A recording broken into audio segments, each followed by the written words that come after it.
Akalar, sotuvda ishlatishga tayyor labimiz bor. Buni o'zimiz yasaganmiz. Damas labu. Pulini oldindan aytib ketamiz. Buni puli $4000.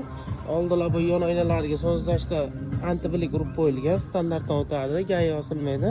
Xo'p, to'rtta o'rni yumshoq balonlarda turibdi. Arqa tunukalarni yangi qiydirib qo'yganmiz, hali ishlatilmagan. Salon holatlari yaxshi polishi holat qo'yilgan. Salonkalar qo'yilgan, yaxshi salonkalar. Salonkalar bar, storkalar qo'yilgan. Nima qilinadigan ish qilingan chiroyli. Xo'p, arqa holatlarni ko'rsatamiz. Metanda yuribdi mashinamiz. Yili 2008-yil. Motor hadovoylari zo'r, ishi yo'q, yog'i yemaydi. Bu mashinamizni $4000 ga berib yuboramiz. Qiziqqanlar bo'lsa, telefonga murojaat qilaverasizlar. Mashina o'zimizda turibdi. Telefon nomeri yozib qo'yamiz.